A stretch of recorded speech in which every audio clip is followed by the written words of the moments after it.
قلت لا، الله على العرش استوى استواء يليق بجلاله.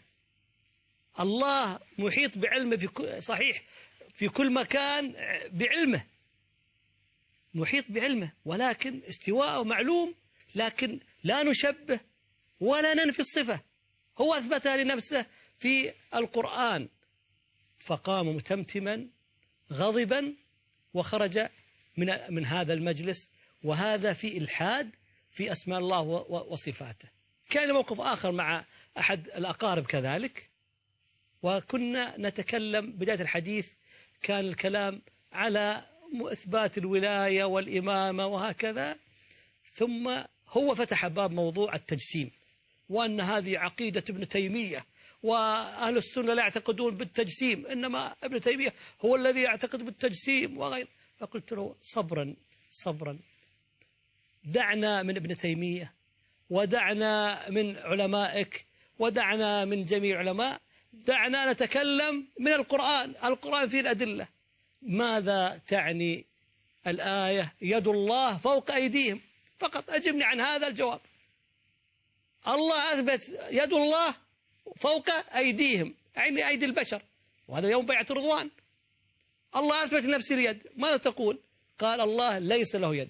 قلت له إذا أنت عطلت، نفيت الصفة عن الله. الله أثبت لنفسه، قال إذا أنت جسمت.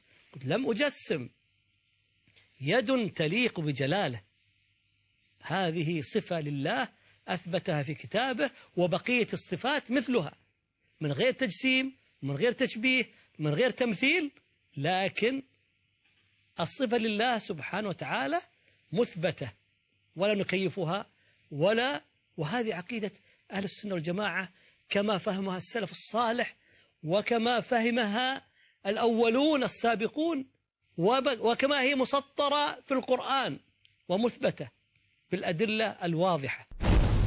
المشركون كانوا يدعون الله سبحانه وتعالى في الشدائد، وإذا في الشدائد كانوا يدعون الله سبحانه وتعالى، وإذا وصلوا إلى بيوتهم يعني أخذوا يدعون الأولياء. وأما إحنا عندنا المرأة إذا بغت تولد ولا شيء قالت يا علي عند الشدة، وإذا بغت تطيح ولا شيء قالت يا علي. عند الشدائد يدعون غير الله سبحانه وتعالى. لما كنت البيع بالشيء يعني فيها بسمع بيقولوا يا حسين يا حسن يا علي، هو قايم من مكانه بقول يا علي، قاعد يا علي. طيب ليه ما بقول لك كلمة يا الله؟ لما هو الله اللي خلقني مش علي. العين والراس علي من أهل البيت وهو له فضائلهم، بس ما هو اللي خلقني، ما هو اللي حرزقني، ما هو اللي بيعرف امتى حموت امتى عايش. خاصة أنا لاحظت بعد الصراحة بعد المعمين وشفته بعيني بقول يا علي يعني يا الله. يا أخي هذا الإنسان تعال قول له يا ولد صغير هيك على الفطرة ما حيتقبلها. هو صغير، هو ولد صغير ما حيتقبلها. فبكون قاعدة أحيانا مع أهلي لما يقول هالأشياء بقولوا يا أخي رب العالمين بيقول، يعني ما قال إنه علي تعال أنا أقول لكم، رب العالمين كلام الله في القرآن يقول وإذا سألك عبادي عني فإني قريب أجيب دعوة الداعي إذا دعاني وأن المساجد لله فلا تدعو مع الله أحدا.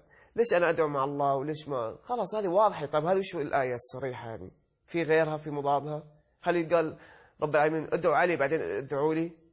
هل ادعو محمد أو ادعوني؟ ما في هالأشياء هذه. ففي بعض العوام الشيعة ومنهم أصحابي الصراحة لما أجي نتكلم مثلا بالحلف بغير الله هم يتقبلوها، هم شيعة كمان، ومع كذا ما يتقبلوها. ما تجي يعني ما تخش بعقله. دعاء غير الله، ذبح غير الله، استعانة بغير الله سبحانه وتعالى، يعني من القصص العجيبة التي رأيتها بعيني. طبعا مش رأيت الجميع يعني يشوفها. هي مسألة إذا جاء الشخص مثلا دعاء الإمام علي رضي الله عنه، إذا قام قال يا علي، وإذا جلس قال يا علي. طيب وين الله سبحانه وتعالى؟ يعني أين الله؟ يعني أليس الله هو خالق علي؟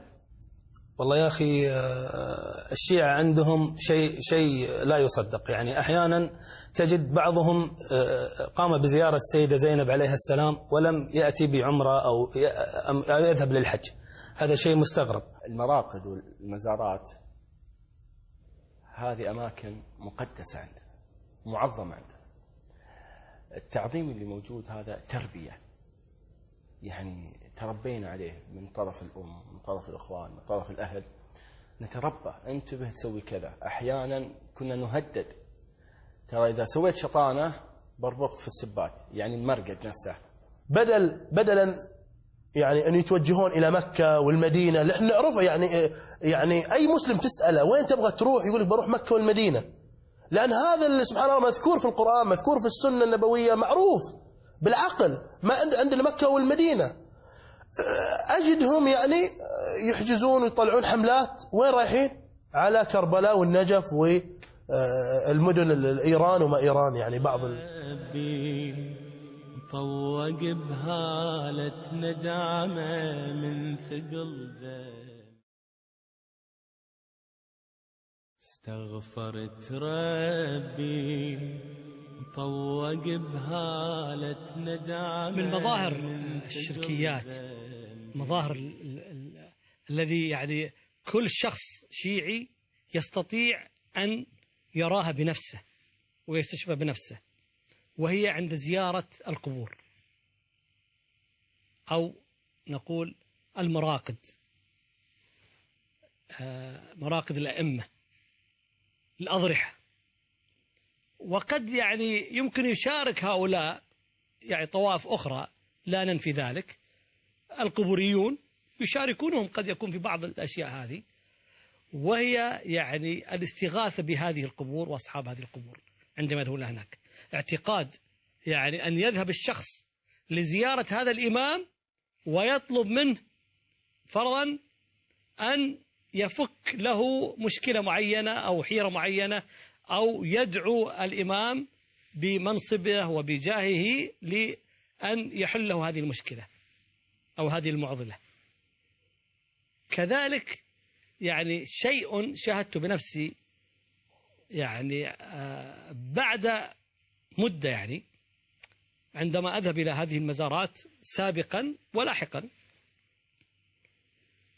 في مشهد نفسها يعني قمت بزيارة لقبر الإمام الثامن علي بن موسى الرضا، وكنت أصلا لم أتعنى أو لم أشد الرحال هناك، كنت رحلة عمل، ووافق وجودي في مشهد. فسبحان الله أنا موجود في مشهد، وهذا من آل البيت وقبره في مشهد، لماذا لا أمر وأسلم عليه أحد الأموات، أحد أبناء آل البيت؟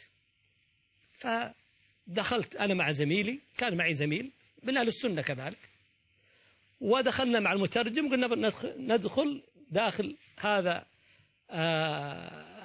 هذا القبر ونسلم زي الآخرين. والحمد لله يعني دخلنا عادي ما في شيء، ولا دخلت بلحيتي، يعني معروف أني من أهل السنة يعني.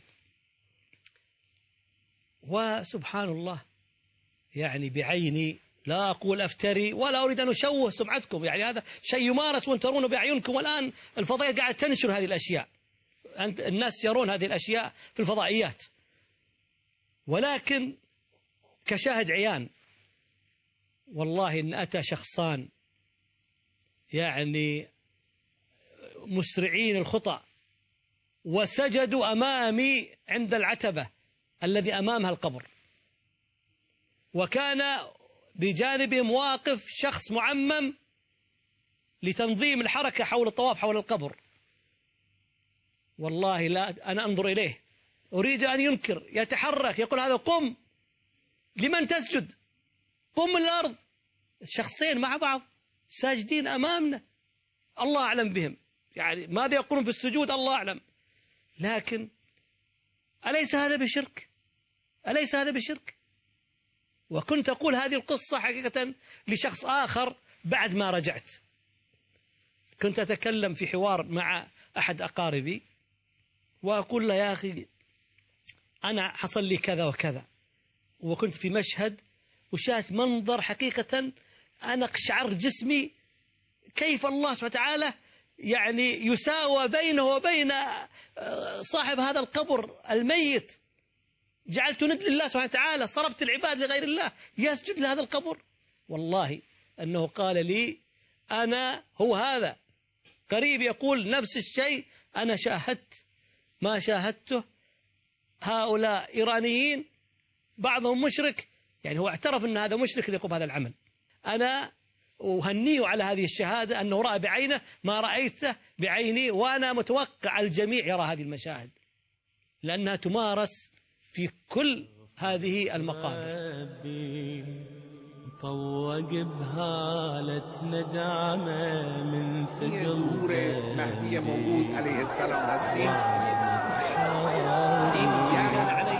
المعاصي مسلح والإيمان بجنبي للفرض با مراکز قدرت ظالمانه می شود